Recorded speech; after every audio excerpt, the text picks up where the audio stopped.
Welcome to the acclaimed podcast, The Deep Dive, featuring your esteemed hosts, Andy Monitor and Drew Dinzik, powered by BETSPERTS. Welcome to The Deep Dive. We get to put a bow on the AFC East today, Andy, which means we are talking about the market implied better of the two teams in the AFC East, which are not my better two teams. I was going to say, should we start with that?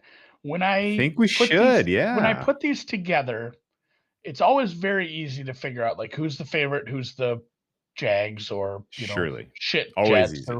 Those are easy. And then the middle two, it's usually, obviously it's going to be the Vikings and the Packers, and then the Bears and the Lions are on the lower end. Like, I've watched enough of these. Some of these are close. And I guess I was surprised that, the market is implying the Patriots have a little better of a chance to win this division. I just went by divisional odds and a few other things. And I checked 2 or 3 places, and I just said, fuck it, we'll put Miami on the Monday show, Patriots on the Wednesday show. It doesn't matter all that much, but it did get me thinking, like, in my mind and how my power rankings are. I think we talked about this on Monday. We said in a Patriots Miami game, I think we talked about, like, we have them power ranked very similarly. They should be getting like 1.5, 2 points for home field, and that should be it.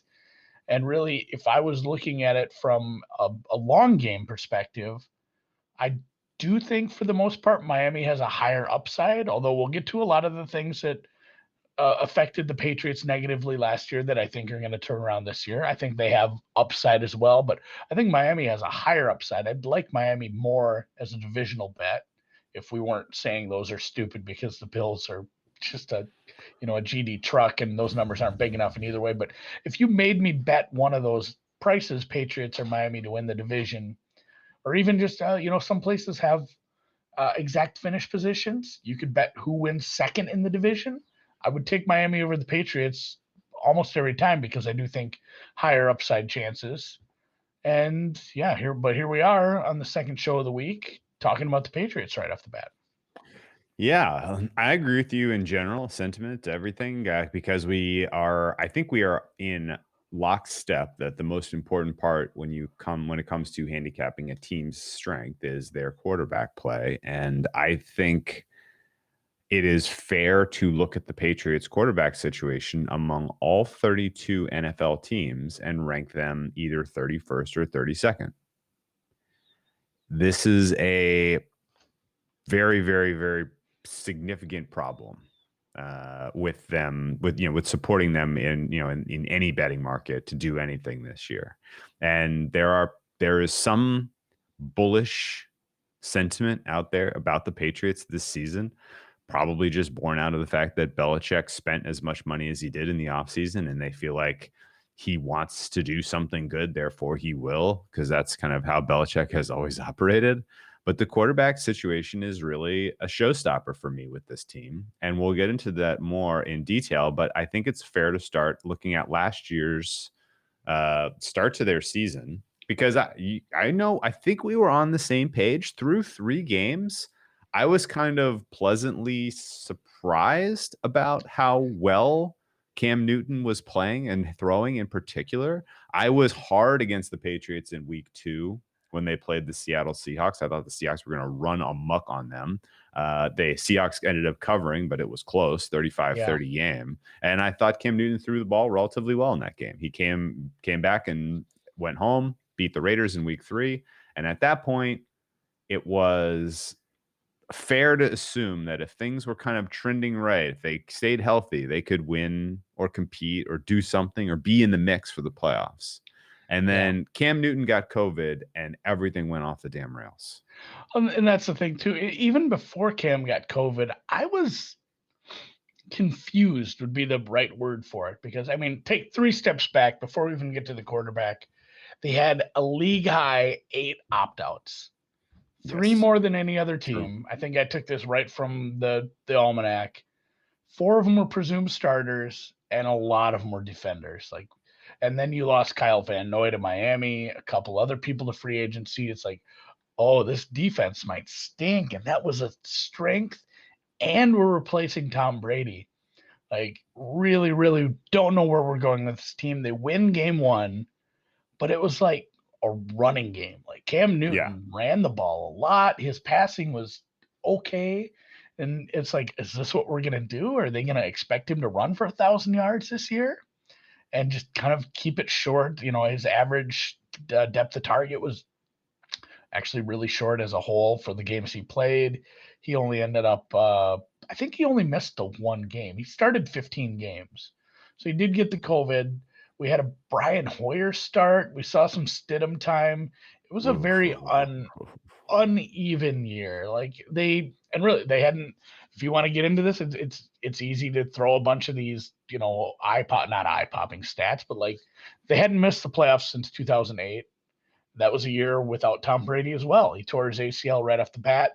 They still won 11 games with Matt Castle, didn't make the playoffs. But yeah, this was the opt-outs, the poor quarterback play, the really struggling to find their identity without the continuity at quarterback, without the good defense. And they finished 7-9. And really, I went back and looked at all the games, and there was a couple that stood out, like, oh, they snuck one by, or oh, they should have had that. But really, for the most part, when I looked back at this season, it's like, with the talent they had and the quarterback play they had, they kind of won the games they should have and lost the games they shouldn't, Like, 100%, yes. Yeah, I think 7-9 was probably right on par for what we should expect of that team if you like knew in advance this is about where you're getting out of Cam. Cam threw for like 2,500 yards, man. He ran for a bunch. It was almost 600 yards, but he wasn't passing deep. They had some issues just with the entirety of the offense, and it felt like Belichick was patient. Like, he just kind of called it a throwaway year. I'd like your opinion on that. He didn't ever seem like overly frustrated by not being top dog anymore. I think he's more of a realist than people realize. It's like, well, we don't have Tom Brady. We had 8 guys opt out. Our defense was just ravaged by that and free agency. Like, we're not going to be good this year. I mean, it just felt like he kind of was at peace with it, knowing he had a plan. And I mean, we'll get to the offseason plan because there was a lot that happened in the offseason for this team, obviously. Yeah, I guess we had hot takes about Belichick, and you and I both. Yeah. So, like, what do you think? Not only that, but his career arc. We talked about that a little last year too. Like, is he wanting to do a rebuild at this point? He's an older man. He's getting up there in age. And like, is he ready for a rebuild? Does he want to do that after just being crazy successful for like 2 decades? And I guess the answer is kind of, like, especially if he's able to flip it around quick. They had a lot of dead cap. They had a lot of space, and they went and did stuff about it this offseason. So does that change your mind about what you think Belichick's career arc in his mind is still? It's a tough. He is a very, very hard book to read in terms of what. Yeah, I mean, I don't have a strong opinion one way or the other whether we're going to get 5 more years of Belichick or 1. The fact that they drafted Mac Jones in round 1 implies that he's at least in on the rebuild. The idea that, the Mac Jones pick might have been a McDaniels pick and he's ready to just hand the keys to McDaniels if this season doesn't work out, it's not crazy to me. Nope. The idea that all the spending wasn't Belichick's idea, it was Kraft saying, hey, we got this money, let's go spend it, let's compete, go get some players, go get some weapons. Like, the idea that Belichick's like, well, it's Kraft's money, if he wants to spend it, that's fine. And they got what they got for it. That's not, like, I can see it both ways, where this is a driven by Belichick to desire to win kind of an off season. And I can also see it where it's like Belichick's 1 foot out the door, ready to hand it all off and just kind of riding it out. Last year did feel like a little bit of a, I don't give a fuck season.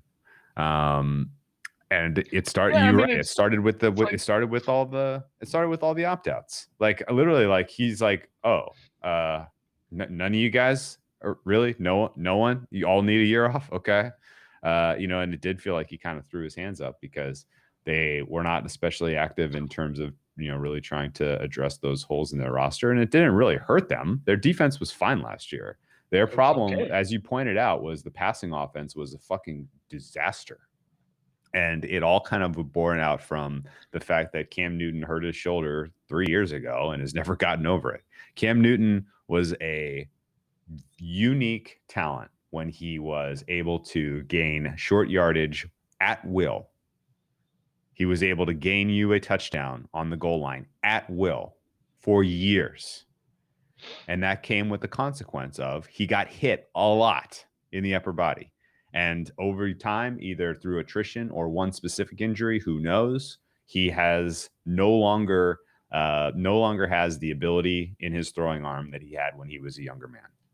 31 is not especially old for a quarterback, but considering how many times Cam Newton has been hit in his career, I think that the likelihood that he suddenly finds it, flips the switch, and has an accurate passing the ball down the field type of season ahead of him this year is very low. Very low. My expectations are about as low for him as a quarterback passing the ball as anyone who's taking snaps this year. Because I just don't see the upside. Yeah, and just also like you mentioned, they drafted Mac Jones. We talked about Bill Belichick he's pert near 70. He's been in the league forever and a day. Pert near. I don't know. Yeah, I do say that once in a while.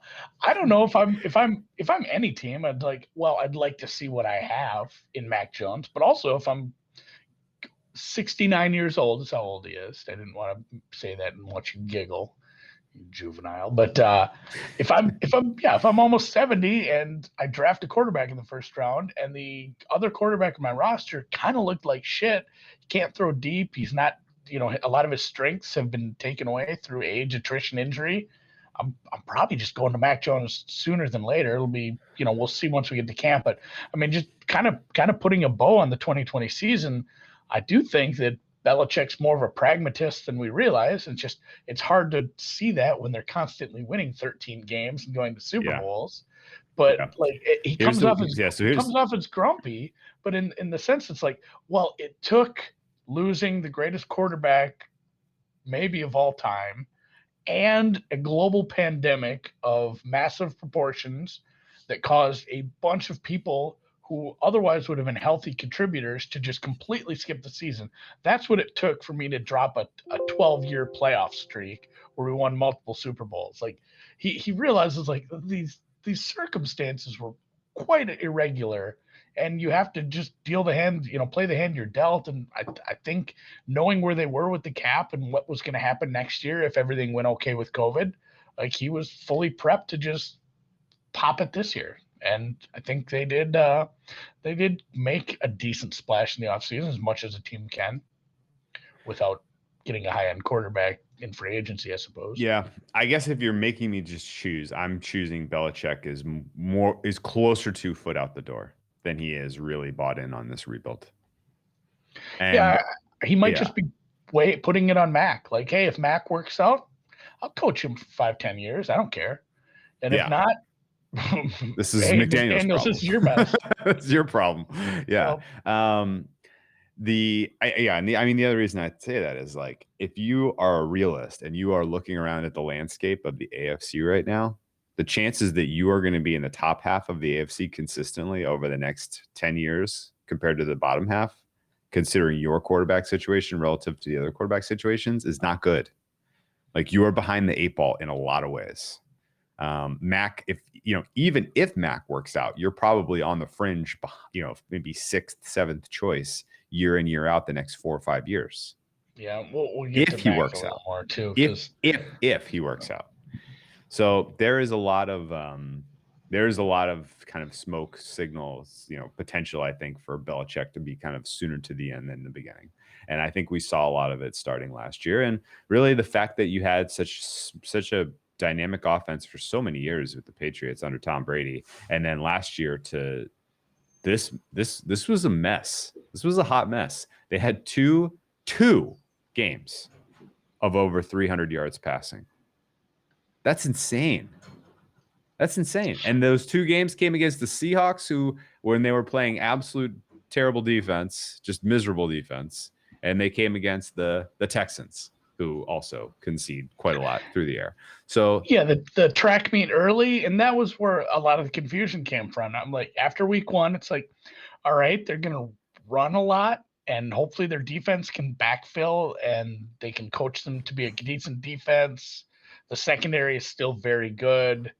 Like, what are we going to get here? And then the second week, it's like, oh, we're going to have a track meet. Like, I don't know what's happening with like identity, a lack of identity for the offense right off the bat, and then never finding it. That's a good way to do them a season.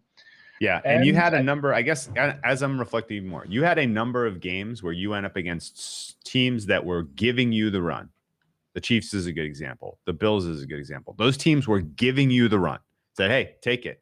Guess what? You scored 10 points against the Chiefs. You scored 21 points against the Bills, even though you had almost 200 yards rushing in those 2 games. Yeah. Right. So they teams knew how they wanted to defend them. They gave them a specific angle of attack, and it didn't really help them find winning football. And when the run was plan A and it didn't work, like against the Niners, you get 6 points, or against the Rams, you get 3 points. So there were a couple of there was a lot of red flags beyond just the fact that Cam Newton's arm is so past peak that it is tough for me to even acknowledge that there is a ceiling for him that is higher than what we saw last year, right? And that's another reason why, we right off the bat we talked about Miami is listed as a longer dog to win the division.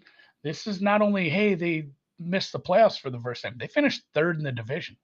We talked about that with Miami on Monday. They were the first team out. Like, the Patriots finished with a losing record. They were 3rd in their division. They never had a chance to be 4th. Obviously, a team was very, very bad, but just, not just getting nipped by the Bills. Like, they were behind Miami. This was a very struggling offense, and I think that was, the reason why we saw what they did in the offseason. We'll get to these offseason changes now. It's just, it felt like it was like one day.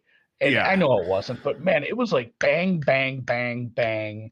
Hunter Henry, Jonnu Smith, Nelson Aguilar, Kendrick Bourne, Kyle Van Noy back.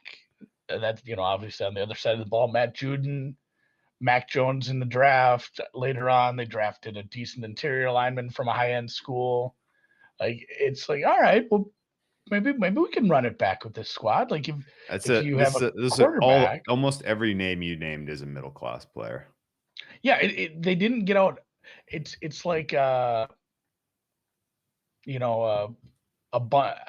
aggregation of decent talent. They didn't go out and get a splash and like a really high end receiver. Although they did get 2 top 10 tight ends. They got the 2 best tight ends in the class, but still, that's for sure. You get 2 top 10 tight ends. You've had success in the past with this coaching staff playing a very good style of offense with 2 tight end sets, and then 2 decent receivers. You draft the quarterback of the future, maybe. You add some pieces back to the defense. Like, I think it'll be a better offense. I don't know if Cam can do that, though. I guess here's kind of the closing thought, 2 closing thoughts on the 2020 season, and let's dig more into these offseason changes. Number 1, was it a problem that you had such a weak set of skill position players? Yes, of course. Part of this issue of lack of identity on offense, part of this issue of we leaned so heavily into the run game was they are decent self-evaluators game to game. They knew their best chance was to lean on the strength of their unit, which was the offensive line, creating space, getting push, and not asking Cam to try to do too much through the air because he wasn't capable of throwing the ball more than 10 yards down the field accurately. And that's fine. But the fact that and part of that problem was you didn't have skill position players. Completely acknowledge that. The defense was good, not great. And this is they had, coming off of a season where they were at times all-time elite the previous year, especially to start the season. Again, going up against very, very, very, very weak quarterback play, but we will set that aside for now. Through the first half of the 2019 campaign, the New England Patriots defense looked like one of the best units we've ever seen take the field on defense. And they lost a lot of those guys to the holdout. We completely acknowledge that. But I still don't know that defense ever wins you much in the NFL in today's day and age. And so getting all those players back, addressing your weaknesses for the in the passing game, I really I don't think it's going to do all that much to really move the needle for them in terms of where they stand in the landscape of a very competitive AFC. And that's where we get into the offseason changes in a little bit more detail, which is to say Hunter Henry, great pickup. He's no Gronkowski. You're paying him $12.5 million a year. Jonnu Smith. Spendy. Jonnu Smith. Same amount of money. Great pickup. He's no Aaron Hernandez. You're paying him $12.5 million a year. Kendrick Bourne is your wide receiver 1. Nelson Aguilar is your wide receiver 2. N'Keal Harry looks like another bust that you've drafted in the early rounds. He's asking for a trade. Like, I don't think he's on the team. I don't think he's on the team. Nelson Aguilar got used weird in Oakland, Vegas, LA, whatever. I think if he can return to being a really high-end slot player, like we saw when he was doing well back in the day, I think he's going to be successful. But yeah, having Kendrick Bourne and Jacoby Myers on the outside, you better hope this tight end shit works. And Aguilar can be and where I do like, again, they went and got players, and these aren't splashy names. You bring back Trent Brown. You have Isaiah Wynn if he's healthy. You have pretty good guard play. You have good tight ends. It's not Kelsey. It's not, it's not the super elite, but it's very above average tight ends and an above average guy who can play really well out of the slot for a team who might not be able to pass deep to outside receivers, and a team who's done this successfully in the years with good slot play, good 2 tight end sets. So it feels like they almost went out, instead of making a splash, instead of trading up for a high end receiver, they went and got, hey, we're going to get good tight ends. We're going to get a slot guy, and we're going to continue to pass short and make that work, because I don't think Cam can pass deep, and we don't know what we have in Mac Jones right now. So, I mean, it feels like a smart enough team to know that you're not going to turn this offense into the Patriots with Brady and Moss overnight. And they went and got some guys and, maybe address the outside receivers through the free agency trades or draft next year. You're not going to make this offense great in 1 year, but with some stability at the line, and like I said, the 2 tight ends, Aguilar, and again, the running back du jour doesn't matter. I don't think they'll do what they do with running backs. I don't care who they have back there. It's not going to be a good running back room, but it never is. Offensive line should be a strength. Quarterback, huge question mark. And then just if you get anything out of Jacoby Myers and Kendrick Bourne, I think you're happy, and this offense takes a step forward. Yeah. Again, it's really predicated, and they're not saying, hey, we're giving Mac the keys. They might start, if they started Mac Jones day 1, game 1, would you be surprised? Because it's the Patriots. They don't tell you shit. No, and I mean, that makes me reevaluate their potential ceiling for the season, because Mac Jones could be league average. I'll entertain that thought. I think I worry a bit that they downgraded their offensive line a bit. I think Trent Brown's best football is long behind him. Marcus Cannon is going to be felt. That loss is going to be felt. Replacing Joe Thuney with Onwenu on the same side of the line as Isaiah Wynn is a little bit of a problem on the blind side. What do you think? And I want you to dig into Onwenu. He actually had a good year. Okay. He's not a big name, but I think he's going to be fine. Mason will be fine. Trent Brown, he's a little longer in the tooth. His best football's behind him, you're right. But you could do worse at right tackle. And Wynn is good when healthy. It might be a tiny step back, but I think it's been a good enough line over these years where it's still going to be a top 10 offensive line. And if you have shitty quarterback play, at least you have that. Yeah, I guess. And, if you put 2 tight end sets on the field and Jonnu Smith and Hunter Henry are getting lots of snaps, you can obviously, your pass pro is going to be a little bit better off, although neither of those guys are especially good in pass pro anyway, but that's fine. You're going to have a little bit heavier sets out there, so I think you'll be fine ultimately. But I don't have a high grade on Wynn, and I had a very high grade on Thuney.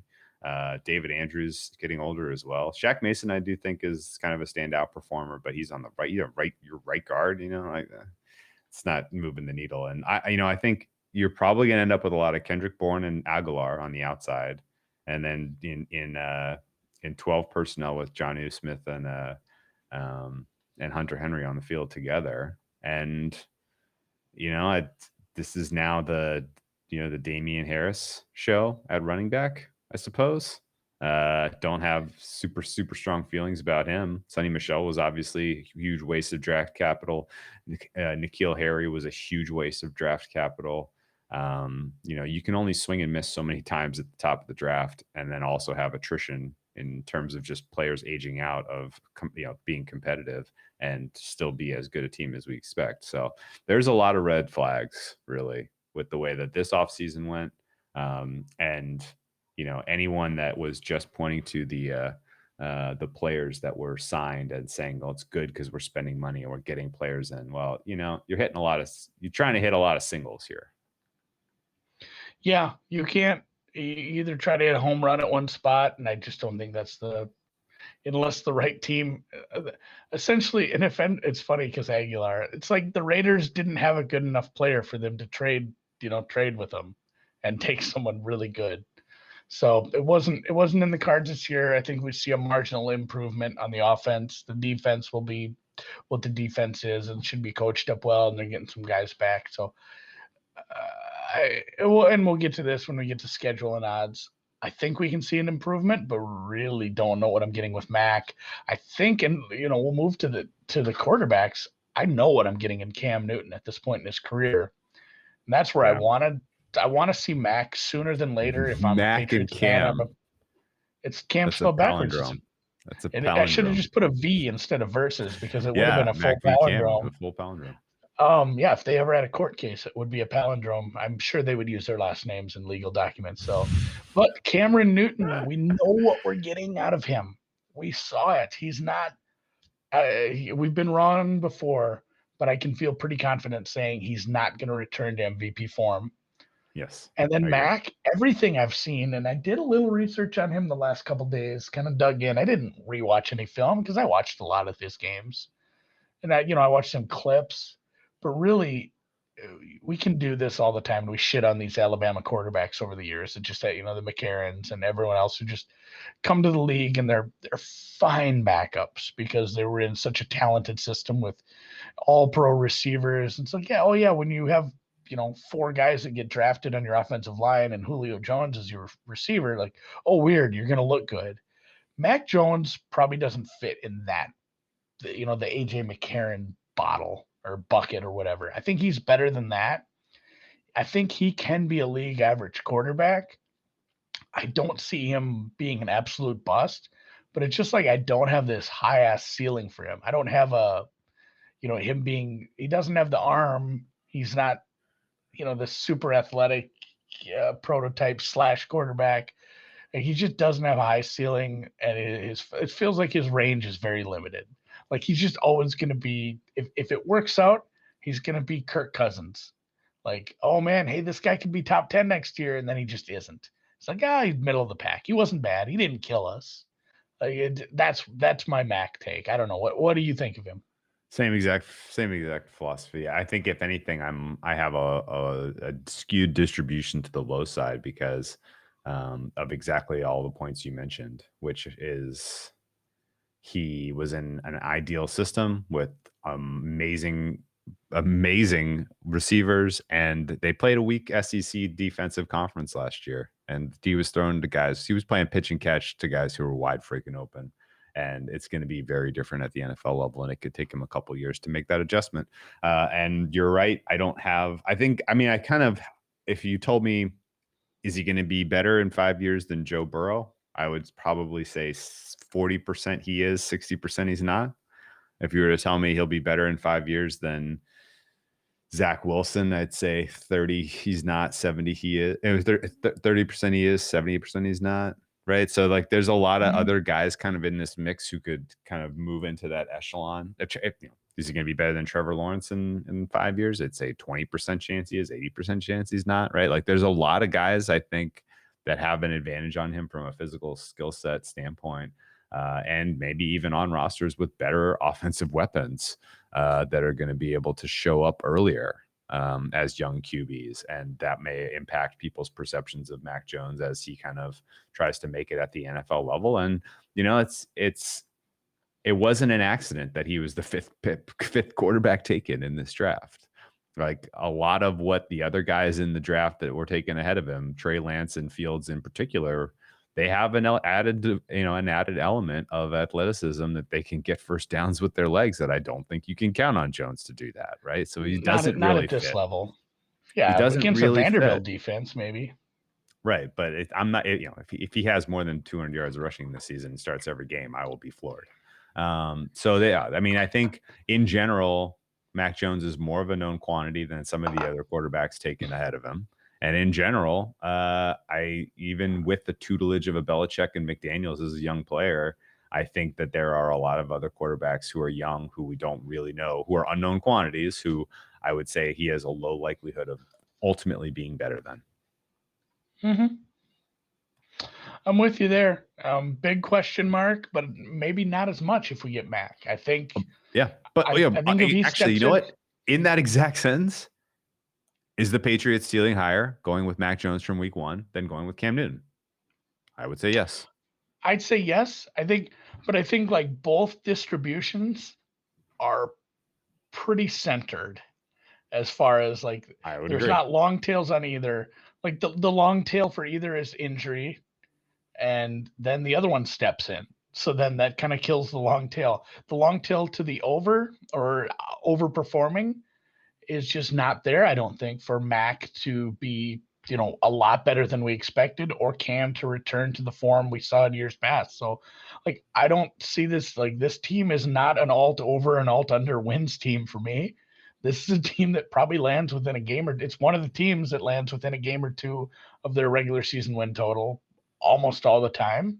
And, outside of some disastrous injuries, cluster injuries, or just some general weirdness with everyone on their schedule, this team is not exciting for me to talk about outside of once we get to the year and we get to see Mac play. We get to see what these receivers, tight ends can do with his offense. And because I feel like this team in general, like, is mirroring what I just said about Mac Jones. This team doesn't have a high ceiling or a low floor.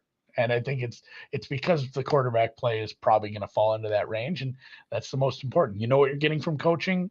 The defense is going to be stout. The running backs suck. The receivers aren't great. And it's going to come down to gameplay. Like a lot of the season's probably on McDaniels. Okay, so to put a point on this, there are 6 teams on your schedule that can get to 30 points comfortably against your very good defense. Those are probably all auto losses. I don't know that this Patriots team is comfortable, is going to roll out and really ever give you 30-point performance unless there's some fluky defensive scores that buoy those totals. And so the other, what does that mean? Leave the other 11 games on your schedule where your opponent is kind of going to get into the mid-20s. That's where you got to make your hay. You got to win a lot of those 11 games if you're going to make your win total. And that's going to rely heavily on this defense, keeping some of these other, offenses that have low ceilings, keeping them into the low 20s to give you a chance to win some of these games. What is your general thought on the way that this defense is currently power ranked? We talked about on Monday the fact that they were kind of in the same ballpark power ranking as the Miami Dolphins. Right now, the market has them as the expected 10th best defense in the NFL, the way that the look-ahead lines are constructed. Does that check out to you? Is this a top 10 defense from a personnel standpoint? Yeah, I think so. Still going to be a very strong secondary, getting some new faces, but again, some of them aren't all that new. Like, you get Kyle Van Noy back. It's not like, oh man, we got to teach Kyle Van Noy the system. Like, he'll be fine. Juden was great last year. I thought I'm more excited about Juden than the tight ends. Like, that's a good edge piece. You now have a pretty decent, I'd say your front 7 was, and probably still is, weaker than your secondary. And you made some nice additions there. Like Hightower back. I don't know how to feel about the interior defensive line, but I think it's a strong secondary and a good front four with high-ish upside. So yeah, I have them right around 10th, 11th for defense. And I think just based on the fact that we've seen them coach up defenses in the past, a good coaching staff makes a big difference to a defense. And the fact that you have some decent continuity, especially you're not really, I guess, Mills, but you have McCourty, Gilmore, Jackson, and Jones. It's continuity in the secondary, and it was a good secondary in the years past. Obviously, there's a contract issue with one of these guys. We'll see how that hashes out.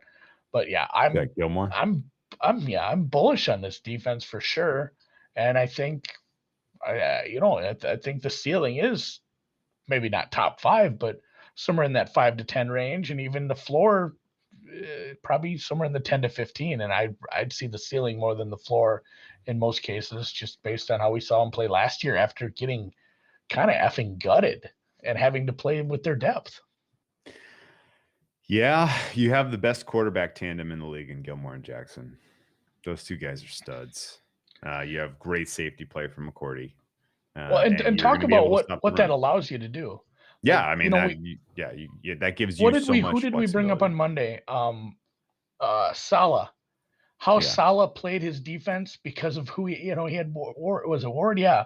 Like when you have these players, you can afford to play a different type of defense. You're not limited. Like when you have probably the best cornerback tandem, and I agree, that's a great point by you. Like that's true. It allows you to do so many different things with the rest of your defense if you aren't worried about getting those guys help, and you can just put them on islands at certain times, and you can create all kinds of blitz packages, different kind of disguised coverages, disguised blitzes. Like you are allowed to do a lot more when you have great cornerback play in today's passing league. So yeah, I mean, you kind of nailed that. Those two everything's going to be predicated on that working out, and I think it continues to work.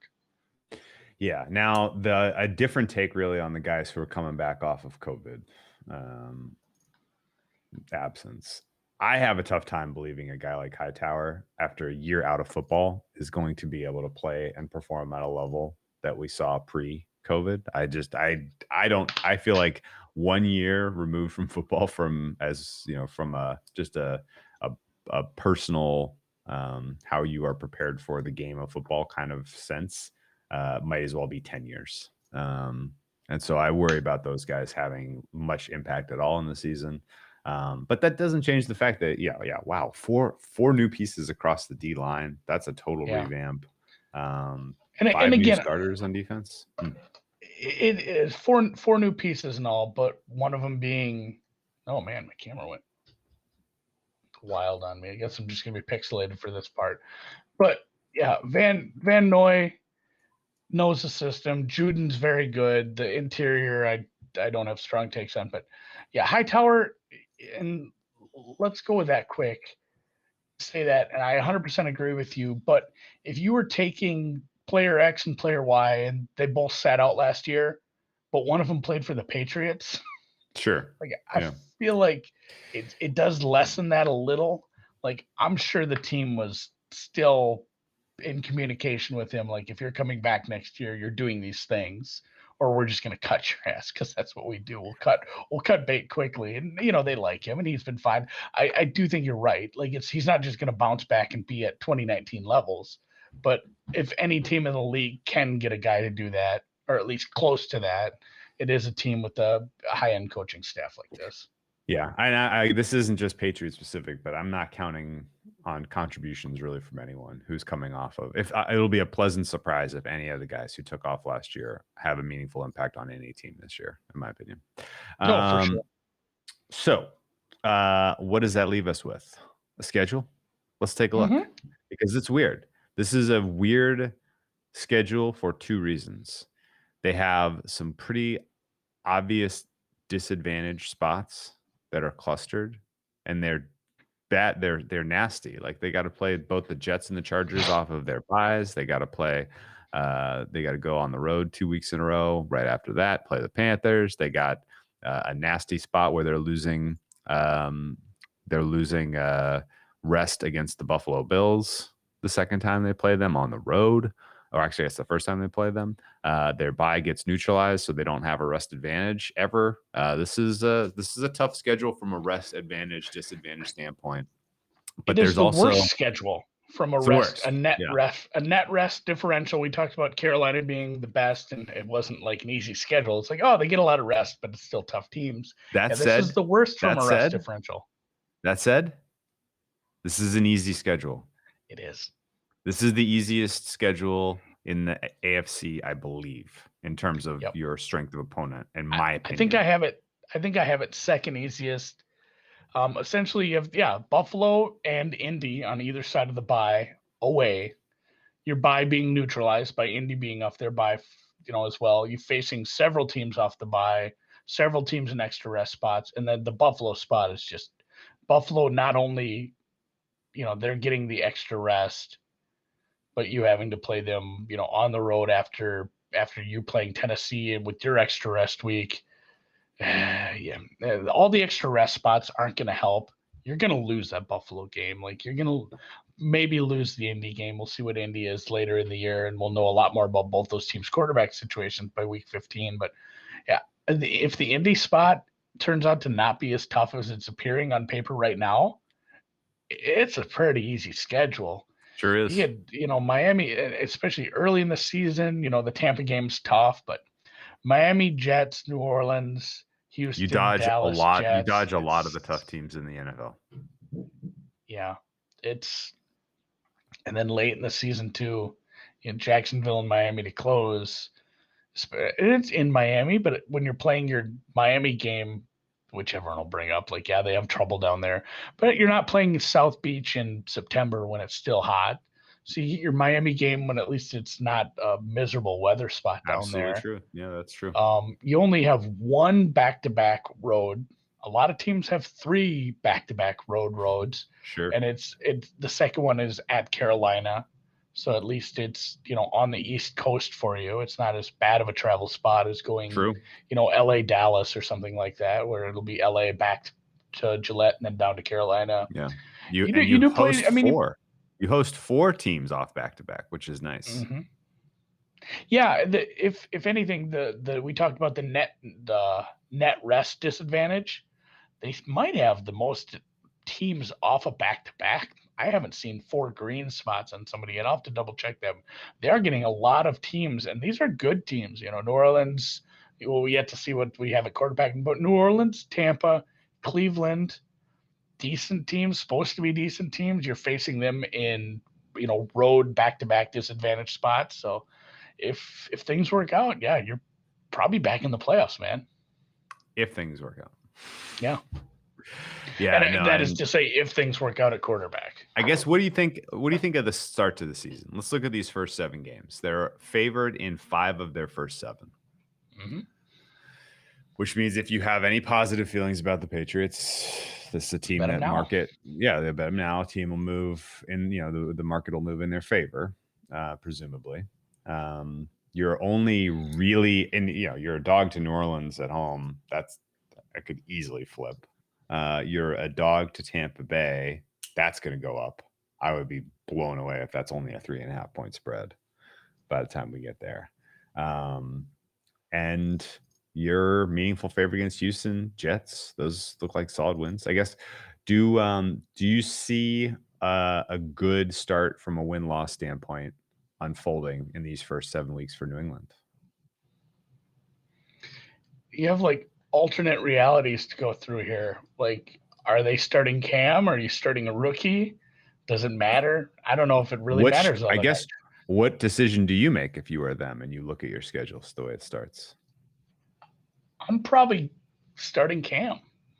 I'm getting some of these easy ones out of the way, and maybe Cam looks like shit against this Tampa Bay defense. Week 5, second half of the game, you get max some reps, and then week 5 at Houston, it sucks to start him in a road game, but at least it's against one of the worst teams on your schedule.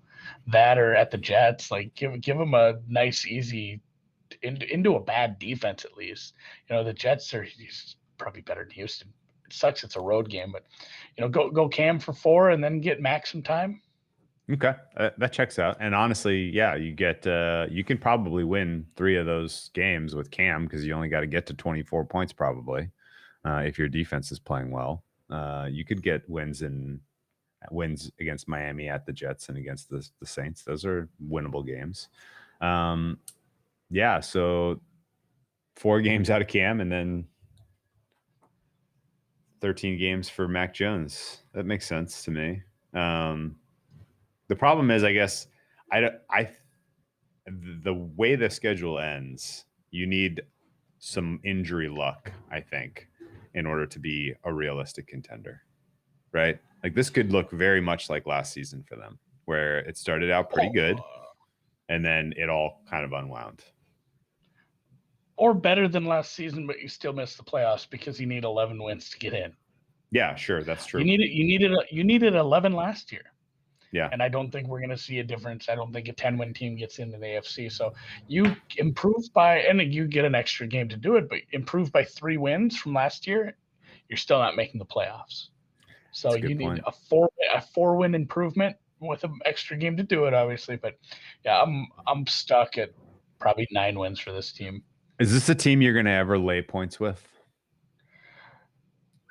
In a couple spots, if they have some bad performances, let's say the quarterback play is rough and they get to play, I'm looking if there's a spot against a tough defense followed by like maybe the Buffalo game, the defense really stymies them late in the season because Buffalo's hitting, all cylinders, making their playoff push, and they look just real bad. And then they get to play Jacksonville at home. If you can get a better number than 5.5, we'll see what Jacksonville is. But maybe a couple spots there where you go against a tough defense and you get maybe an easier landing the next week for an offense that can probably do it against a bad secondary. We should look for bad off-ball linebackers where these tight ends could really attack a bad team, a bad front secondary or second level, whatever you want to call it. There's a few teams like that. Tight end funnels. They don't really play in the tight end funnels that I see. Yeah, Arizona was like a tight end funnel last year. And that's the thing. We probably didn't go into the season saying like, oh, Arizona's going to be a tight end funnel. It was like 4 weeks in, like, oh, Arizona's a tight end. Like we might find one. So I guess maybe in the notes, if you're taking mental notes, look for a team that's horseshit against tight ends and slot play. And the defense, off-ball linebackers can't cover. They have old-ass defensive ends that are never going to be able to drop in coverage and hang with somebody like that. And the secondary or defensive coaching stinks. That might be a team total play. Like, yeah. Okay. So final thoughts on the schedule. It's a bad schedule from a rest advantage standpoint. It's a good schedule from a sequencing home and away game standpoint. It is a bad schedule from you don't really get to pick on any real bad defenses or real bad coaches. Like there's no obvious like Belichick against a really bad head coach on here, except maybe McCarthy in Dallas. Otherwise, the coaches up and down this list, I think I have pretty highly rated, at least competent, coaches. So Belichick's not going to have the huge schematic advantage. And it's a good schedule based on you're not playing that many just out of this world good offenses that you're not going to be able to go score for score with. Like there's only a couple of them on here that Buffalo, obviously twice, Tampa, Cleveland, I would have enough respect for as an offense. Other than that, there's not a ton of offenses that are going to go score for score and really put pressure on you to score. So you should be in a lot of these games. It's still a high win total for me, though. Let's go take a look at the odds for the Patriots. We have 30-1 to win the Super Bowl, unbettable. We have 16-1 to win the AFC, unbettable. We have plus 350 to win the AFC East, also unbettable. And then to make the playoffs, yes, plus 120. No is minus 150. If you made me make a play, I am circling the under 9.5 at minus 120. I think that there's a longer tail to the under here, that if they stick with Cam Newton for a little too long, if Mac Jones is a little farther away than people realize, if there are injuries in this relatively aging defense, if the offensive line isn't quite as good, if the offensive weapons they invested in don't really make a contribution, like there's a lot of ifs that are potentially negatives for the Patriots that I think I am perfectly fine playing an under. In fact, I did play their win total under. And I don't feel like this is one of the best bets on the board. This is just, hey, this is an inflated total on the back of people think Belichick can move heaven and earth. And, Belichick, the personnel guy, has really handicapped him in terms of how he's constructed this roster, in my opinion. So, yeah, I think there's a ton of permutations where they land right on 9. The more I'm looking at it, kind of running the schedule through. So I don't mind that because you're not paying a ton. Some of these unders, you got to pay some heavy juice. If you can find a 110 on under 9.5, that's a pretty solid play. Plus money would be even better. So yeah, I think that's kind of where I'm at on the Patriots. They're going to be a middling team that might miss the playoffs. Yep, we agree. And Will miss the playoffs. more of a higher likelihood that it goes down, sideways or down than a positive. Like, I will be absolutely floored if we get to the month of December and people are talking about the Patriots in the mix of AFC, AFC contenders, for lack of a better word. Yeah, right? the anti-football team, they're not going to be in the mix. They might be in the mix mathematically, but it's like, there's a couple teams last year. It's like, all right, yeah, the Vikings could make the playoffs, but like it's not going to happen. There's always some teams that are mathematically in it. So,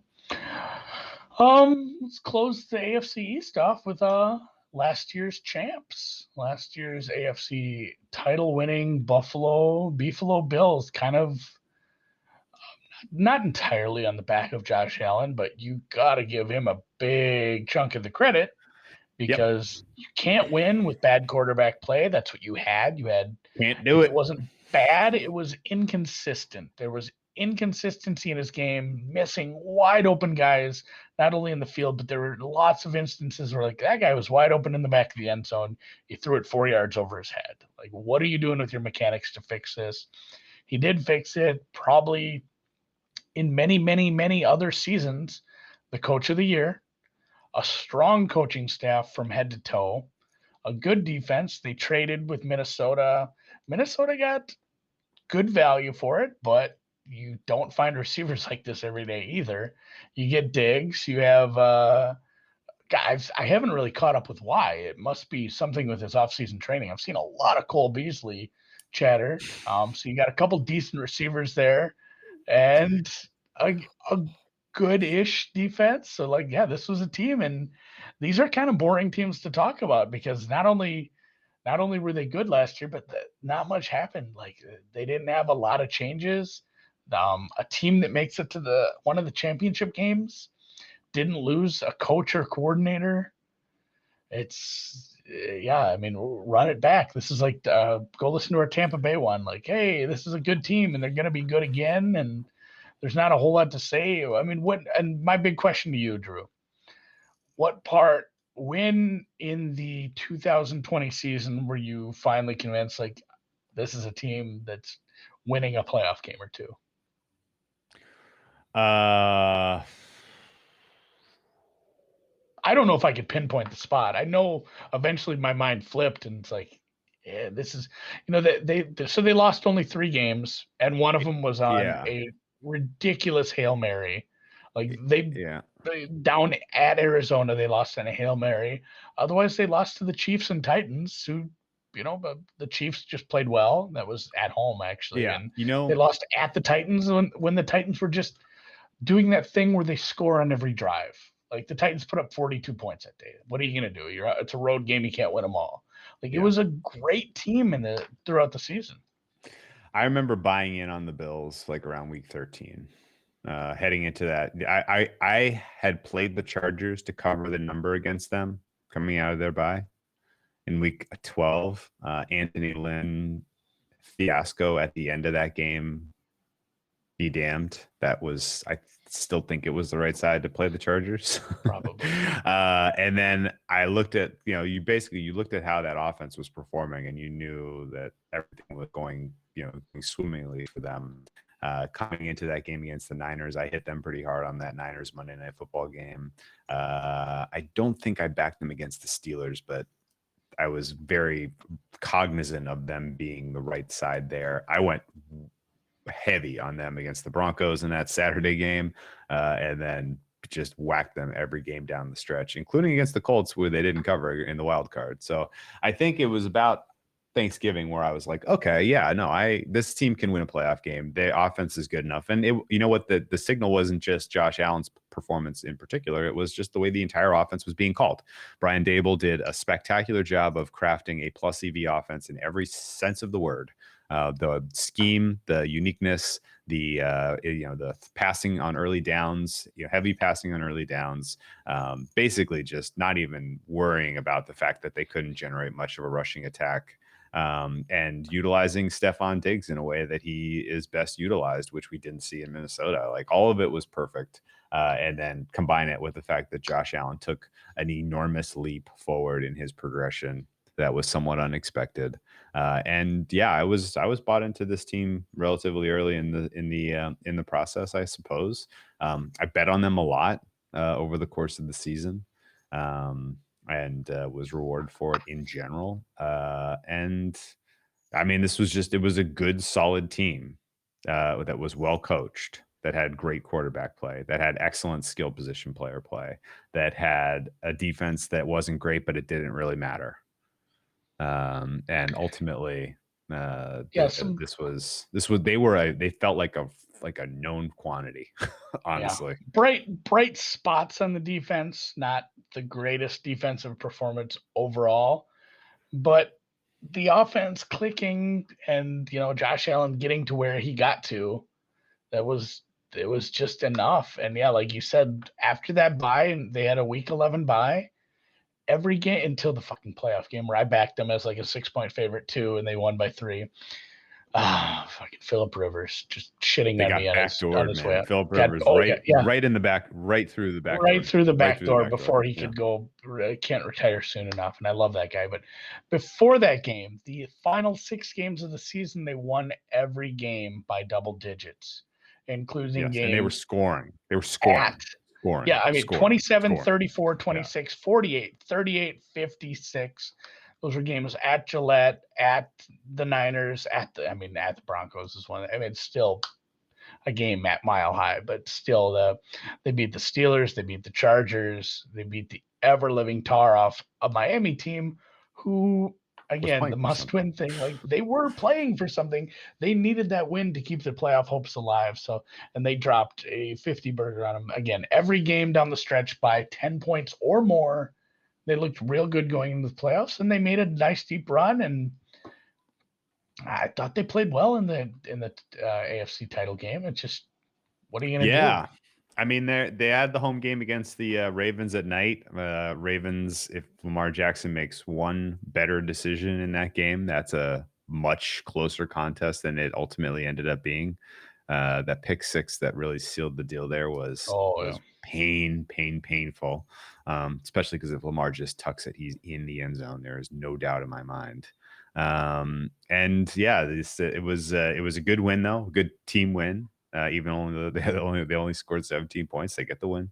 And then their Kansas City AFC title game was a little weird. They had a solid offensive plan out of the gate, I thought. They didn't have the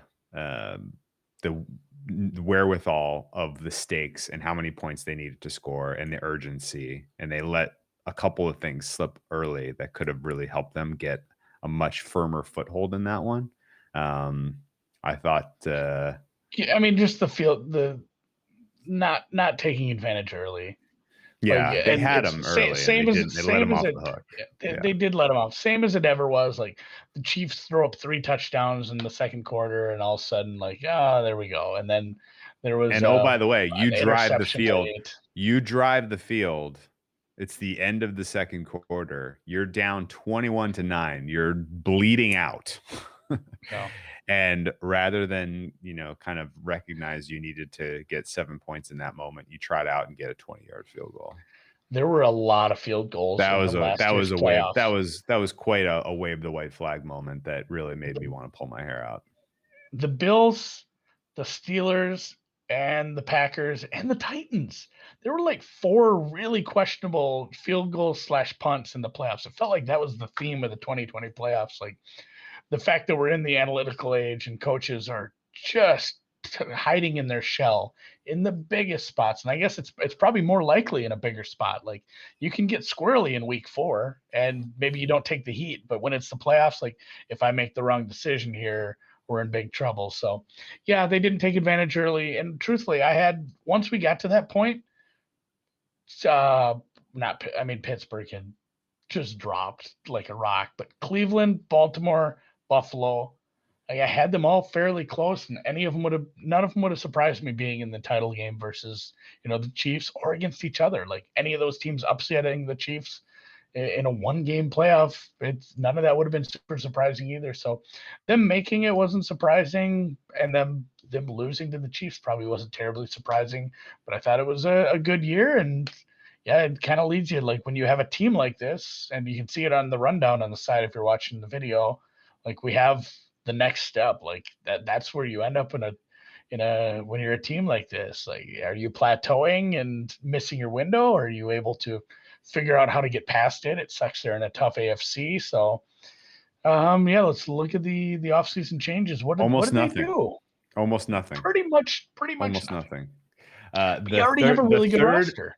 The third highest acquisition was a punter for $1.8 million a year. Matt Hack. They got a new punter, but they bring in a backup quarterback in Trubisky. They bring in a new wide receiver too, in Emmanuel Sanders. And Andre Roberts gone, might be an impact. John Brown gone, might be an impact. Those guys were sneaky good. Because they had so many multiple looks from the passing game, and they got something out of those guys. I felt like. Especially with Josh Allen's ability to throw the ball over those mountains over there. So it was, in general, I think a fine offseason in terms of who left and who comes in, but maybe a small minus on them. No more Josh Norman to pick on in this defense. Draft, I thought, in general, was unspectacular. You got a steal with Gregory Rousseau at 30. He's probably a top 20 talent. And you get him at 30, and he might be able to inject a little bit of athleticism into your youth and athleticism into your kind of stagnant defense. Similarly, Carlos Basham Jr. Was there, another young defensive player picked, a couple of offensive tackles picked in the 3rd and 5th round. Nothing spectacular from this team in terms of the way that they've messed up. They've tried to improve the roster, or really prevented the roster from degrading, and that's fine. I think you want the continuity when you're a team that makes the playoffs for the first time or you make the playoffs 2 straight years. You get playoff wins for the first time in franchise in a long time for your franchise. What was the previous Buffalo Bills playoff win before they beat the Colts? Was it like, are we talking like pre-Music City Miracle type of time frame here? Rob Johnson? I'm gonna look this up. Jim Kelly? Like, are we talking way long time ago? It might have been like way back. I just don't remember Bills teams being that good ever. I don't really either. 2 years ago, they did make the playoffs. They lost in spectacular fashion to the Texans. Yeah, the Texans in overtime. Before that, they actually made the playoffs. Remember, Tyrod Taylor took them to the playoffs. Yeah, they lost to the Jags though. Like, it's 9-3, right? Yeah, you lose to it was 10-3. Don't give the Jags a little more credit. But before that, they had not made the playoffs since 1999. Music City Miracle. So I was going to say that game was memorable for all the wrong reasons for them. And yeah, their quarterback that day was Rob Johnson. I feel bad for shitting on Tyrod and forgetting about him taking him to the playoffs. But yeah, in the mid 90s, they made it a few times, never won a game. Their last win was at the Dolphins, home versus the Dolphins in 1995. Oh my God. So their last win in the playoffs was versus a Dan decent Marino. middle of the 90s Dan Marino team, where Dan Marino would make the playoffs every year and not get anywhere. So they went from winning versus Dan Marino, then their very next win was in the playoffs was Against Phillip Rivers. 25 years later. So yeah, a couple of pretty good, also never won a Super Bowl quarterbacks. Yeah. And then they lose to Mahomes in the AFC title game. Couple They can only beat Hall of Fame quarterbacks in the playoffs, it turns out. That's good news for Lamar Jackson, I guess, because they beat him. And bad news for Blake Bortles because they could not beat him. But when you have a young team that finally wins playoff games, you bring them back. You bring them all back. You bring the coaches back. You bring everybody back, and you talk it up all preseason, all off season. Hey guys, this year we take the next step. This year we're going to the Super Bowl. Like that's kind of where they're at in terms of expectation, and I'm struggling to get there. Are you? So the offense, John Brown had like 70 targets last year. So they need, and Manny Sanders is good. Fine. I think he's good. So, but 50 Manny Sanders, he's fine. He's old. He's fine. Man. Damn near 50% of the targets went to Beasles and Diggs. Like, it's not gonna be that different. Like we're still gonna and truthfully, Knox a little underrated. I mean, can we give Knox had like 50 targets? He's more than a blocker. Like Dawson Knox is going to play maybe a bigger role in the offense with John Brown missing out. If Sanders gets like 50, 60 targets, that's fine. Cole and Stephon are each going to get 100. Stephon's probably getting 150. It looks like he had 186 last year. That's a lot of targets. I don't think you see a big difference there. The running back room is going to be bad but fine. Is that a term I can coin? Like yes. Bad but fine running backs. Like you don't need great running backs. You just they have the perfect running back room. These guys can catch and they're cheap. That's all that matters. That's all. Bad but fine at a cheap price works out. Similar on defense, I think, to a team we just talked about in the Patriots. Like they have a good secondary. The front seven is a bigger question mark. Yes. And it's not Van Noy and a free agent, but it's a couple of rookies that they're probably going to ask to do something because Jerry Hughes is like 50 years old. Yeah, I'm not expecting that. Addison isn't young either. Yeah, Jerry Hughes, and nothing again. Jerry Hughes has been a fine player over the years, and they have Ed Oliver lining up in the inside. Edmonds and Milano are great linebackers, but they're going to need Gregory Rousseau and then this Basham Jr. from Wake Forest, a couple of ACC defensive ends. They're probably going to need something out of them when they're getting rotated in. If Carlos Boogie Basham. I like that. Carlos Boogie Basham. So yeah, if they can get something, whether they're rotating in or they're supplanting Addison and Hughes eventually, if they can get something from these guys, the defensive front seven takes a step forward. Hyde. I mean, I think you move on from Addison and Hughes as soon as possible. I think get Epinesa more snaps. He was a decent pick for them last year. I think he's got a future in the league. You want to get your youth movement in there as soon as possible on the edge, and because otherwise, like there are some questions and problems with this defense. CB2 remains a problem. CB1 remains and absolutely solved. Trey White rocks. That guy rocks. He's going to give you solid performance this year. You can write it in pen. Levi Wallace, CB2, is a guy you can pick on.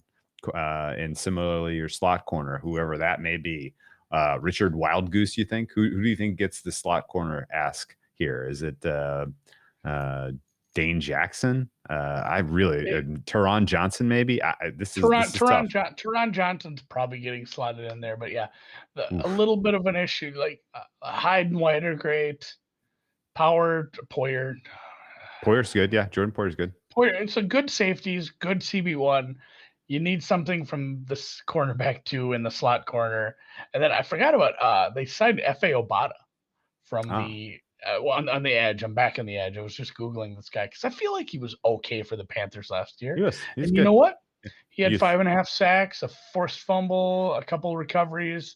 He was okay. He didn't start. He was a rotation guy. So between him and the rookies, if they rotate some guys through, maybe they'll be a little better from the edge. But yeah, the CB2 thing, definitely that's a thing up there. And if you're facing an offense with multiple good receivers, you might be in a little bit of trouble here. The only thing to throw the cold water on the cold water is that you have really good safety play and you have good linebackers that can help those guys out. So Yeah, as a linebacker unit, health was an issue. Matt Milano availability was a an lot of issue for injuries. them. Honestly, I gotta say, just while I was talking about defensive personnel, I don't know about this. I don't know about Ed Oliver. I don't know if he's ever gonna live up to the potential, and his potential Way is too so much hype. high. Way too much hype. Yeah, I think he's it's going to be a tough. fine player, but it's not going to be the hype that we saw. Yeah, when he was, the most especially in important college. thing Jesus. we mentioned it, but bringing back Brian Dable as your offensive coordinator, that was the most important in terms of continuity, in terms of offseason impact here, in my opinion. So the next step, can this team?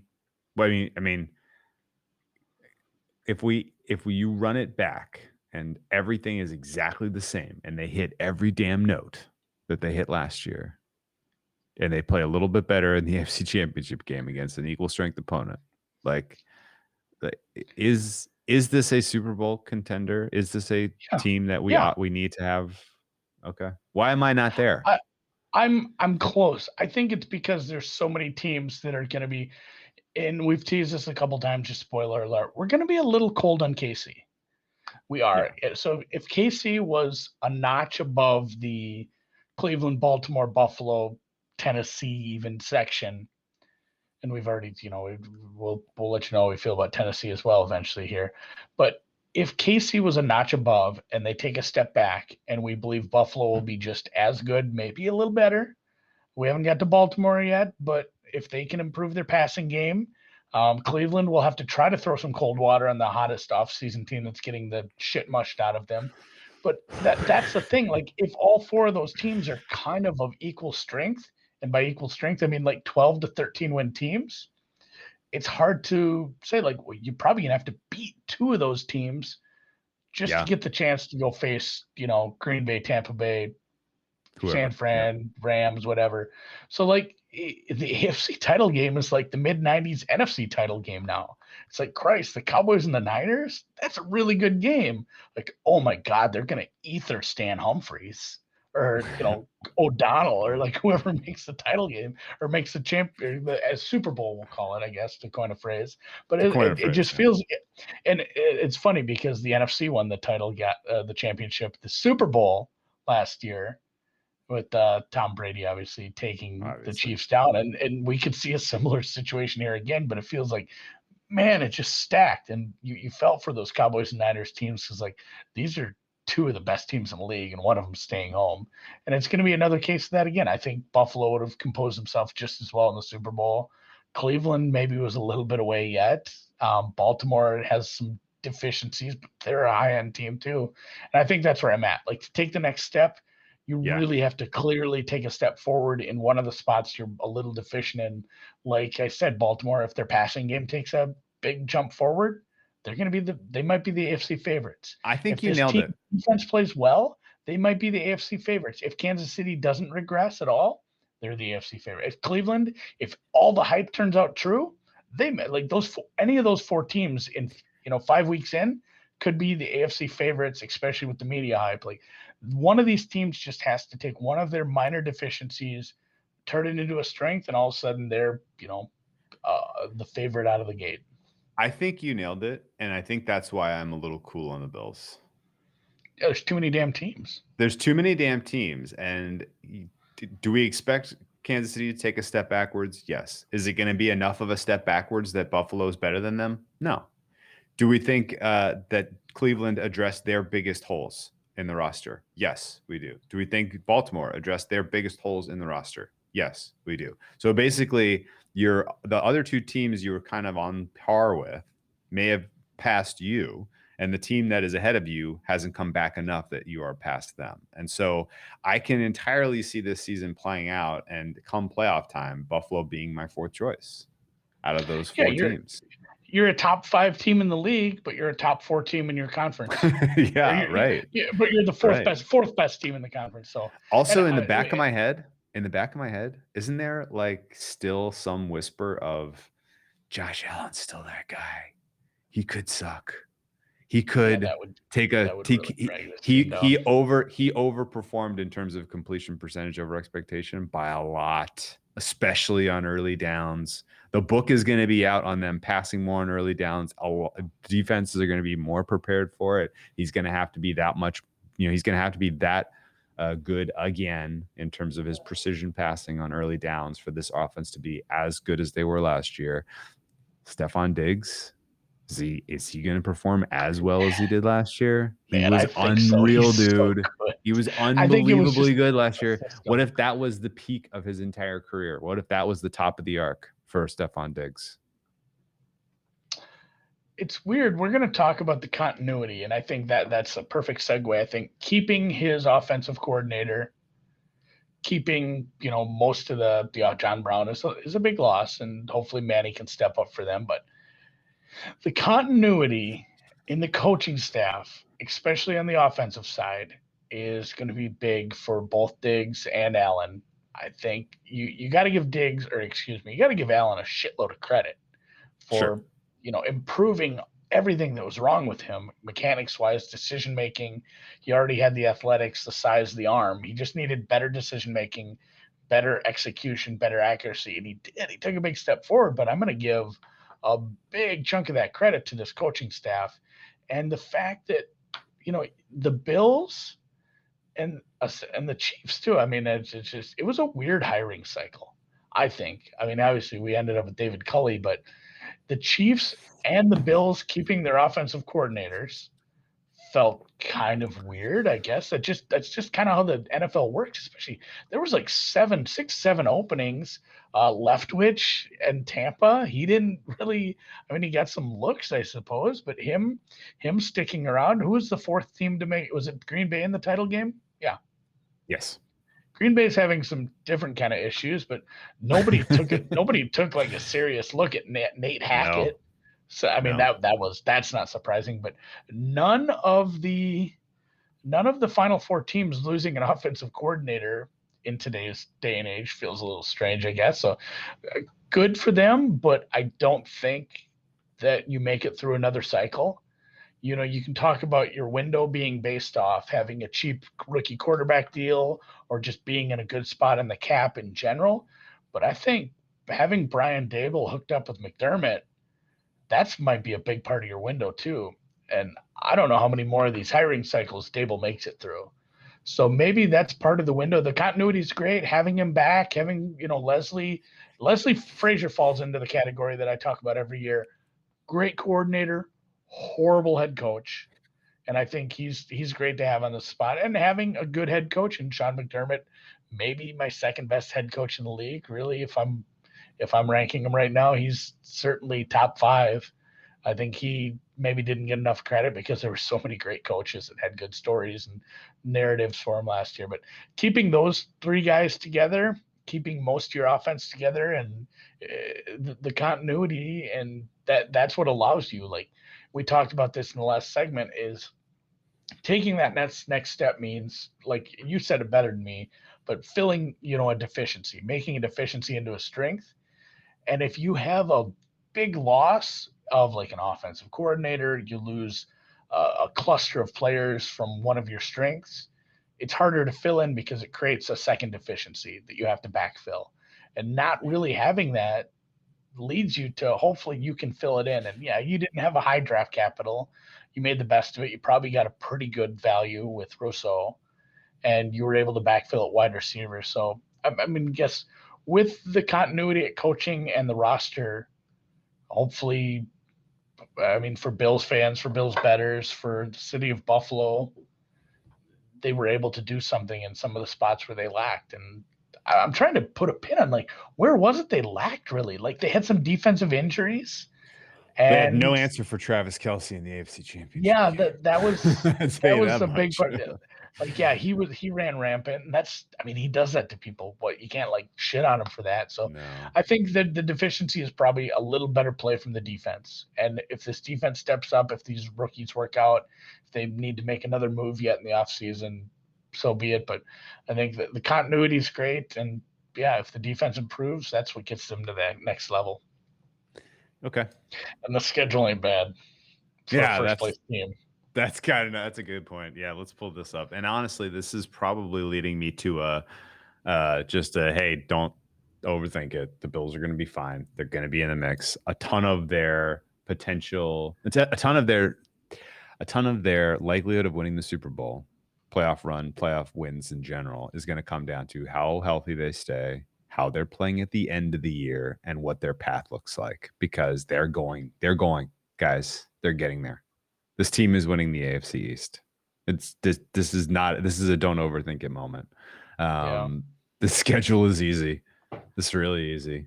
They are favored in all but 2 games. The 2 games are at KC and at Tampa Bay. So it's you want to chalk up, you want to chalk up 2 losses, fine. I think they're alive in that KC game personally. Coming off of a Houston game where they're 14 point. Oh man, what a look ahead spot if there ever was one. My God, are we going to have to bet Houston week 4? Oh, good Lord.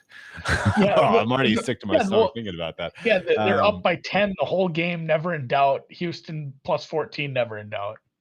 Yes, yeah. I don't want that. I those icky ones always come through. The ones where you just feel terrible having it in your account. But I mean, even the Washington game, 7 might be a bit much with that defense. 7.5, excuse me. So, and both of those opponents getting extra rest, Washington and Houston. So, those are games they win. They win a high percentage of the time, but maybe the covers aren't always there. But easy landing into the KC game is tough, where they'll surely be live. Especially with I don't ever use the revenge angle, but it's a team they just saw. They obviously have watched that tape plenty. They will watch that tape again plenty. And then Tennessee at Tennessee, that's not the easiest game, but they will be, a small favorite. They're on back-to-back roads. That's not great heading into the bye. Tennessee game might be a loss if Tennessee doesn't take a big step back. That could be a bit of a shootout. Especially if they overperform in KC and then kind of let their guard down a little bit, which happens. And Tennessee with the bad defense, though, I mean, that could be a fun over game. Oh, shit, yeah, it could be. I bet that's a bit of a higher total already. And then you go into the bye and you come out as what it is? Essentially, 52? 51.5. You come out of the bye and you're a touchdown favorite almost, or you are for like 4 straight games. 2 of them on the road. Your 2 road games are against the dregs of the league, and not only that, but rookie quarterbacks, bang. So you go Tua at home, and then rookie quarterback on the road, and then you get to face Carson Wentz, you get to face Taysom Hill, you get to face Mac Jones, then you got to go Brady on the road, then you get Sam Darnold, you get Cam Newton, because at that point they've switched back because Mac got hurt. And you get at home to close the season, Art Smith on his Coach of the Year victory tour at that point, as they've already clinched the wild card. Yeah. And are just looking for playoff seeding. But Atlanta and the Jets to close the season, both at home. It's a pretty good schedule for being a first down. Yeah, for being a first place team, it's not a bad schedule. And part of that is having New York and I mean, it's what made the Patriots from a great team to a really great team every year. It's like, they get the AFC East schedule. Now the Bills are that team. Like, they're the good team. They're playing 3 teams in their division that have quarterback question marks, one of them being a rookie, the other one being an injury risk, and New England not making their mind up, possibly another rookie. So the Bills they're going to win this division, and I guess it's like the Patriots. Like, they don't get excited about winning the division every year. It's like, well, now we need to finish this up, go get it done in the postseason. 1 seed is on the table.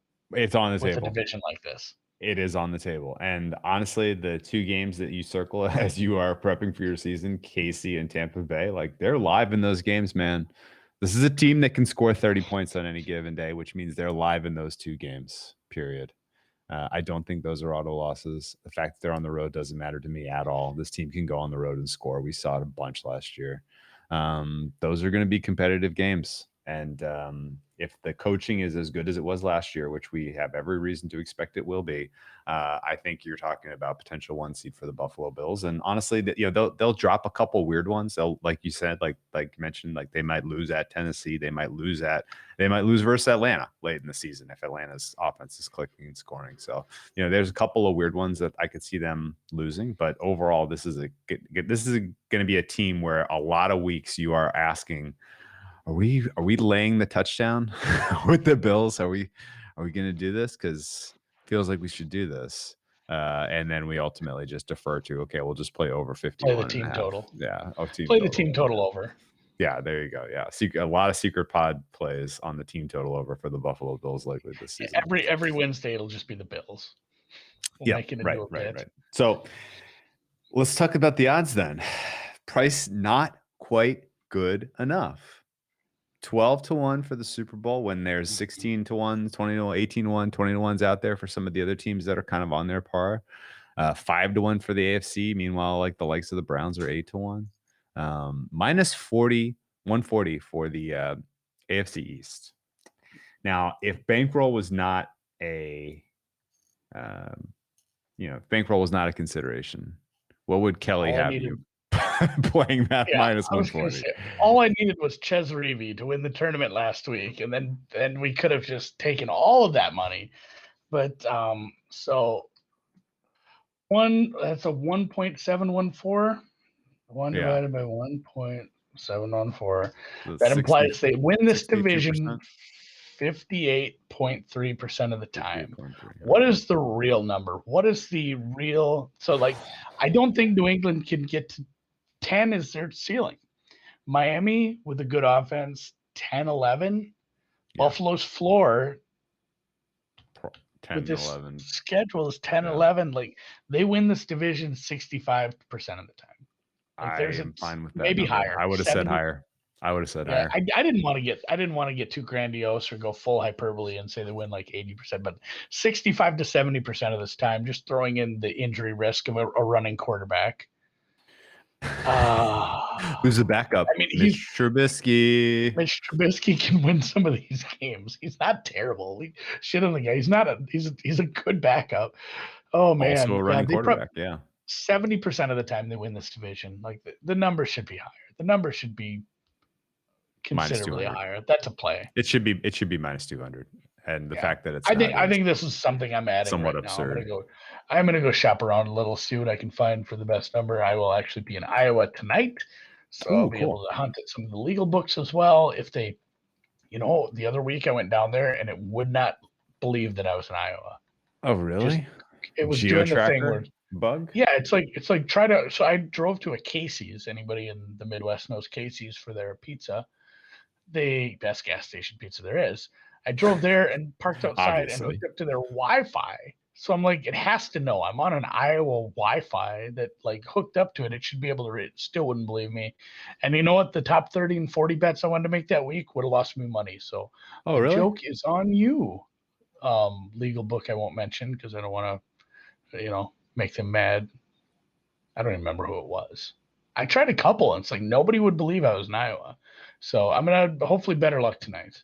But I'll be hunting this down. I'll be looking for the best number on the Bills to win the division. Anything under 150 is a pretty good bet. What do you think some of the market making shops have, out of curiosity? I've seen 151 at Chris right now. All right, that was what I was looking for. It was having trouble loading for me for reasons unknown. People have had issues today. I don't know why. It's very, very spinning wheel of deathy. I just found a minus 140. I'm not sure what the limit is on this prop. Take a nickel. So Buffalo Bills to win the AFC East is plus EV play by my numbers. Over 10.5 wins minus 150. Under 10.5 wins is plus 120. At that point, just find an 11.5, I guess. At what's that going to be? Plus 140, plus 150-ish. I like that a lot better than I like laying minus 150 at 10.5. That's for sure. Official prediction: 12-3. That's not enough First games. seed. Oh, excuse me. 12-3? I mean, you meant went backwards. 14-3. You regret. 14-3. 14-3. 13-4. 13-4. I'm gonna say they lose their 2 tough games and then cough up one of the like either something weird or the Tennessee game's kind of a goofy game too. I'll say they split with Miami, losing that one where they're standing in the heat. Yeah. I'll give them a loss to Tennessee, loss to Atlanta, and then one of the KC Tampa Bay games they lose. One they win.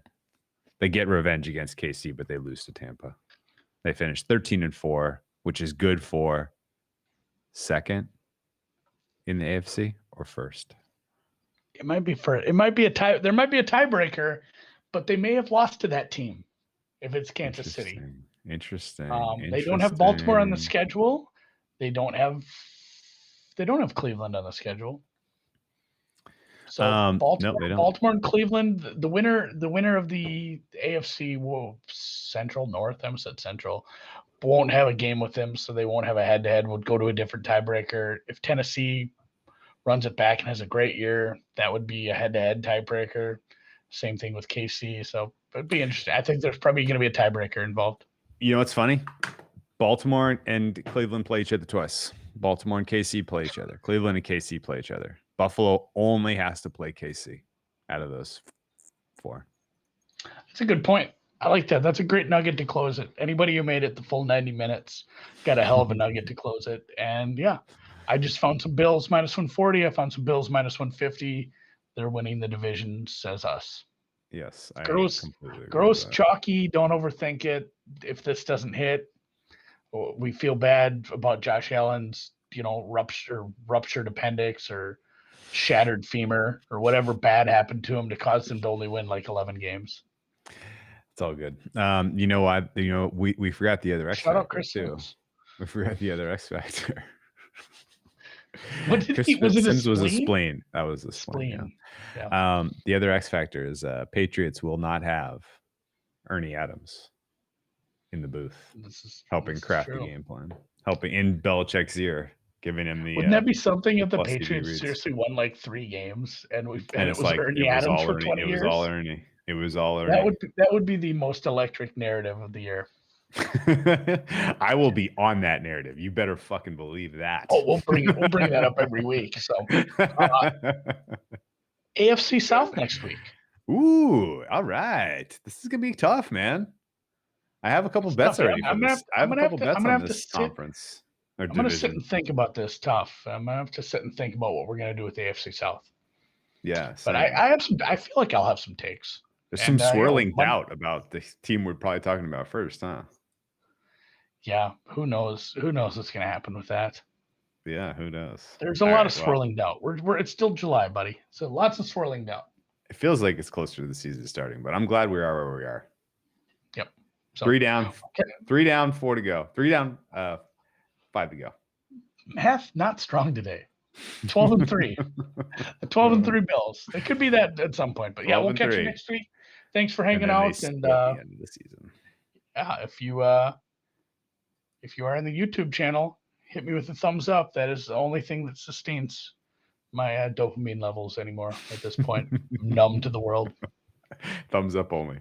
Thumbs up only. See you guys.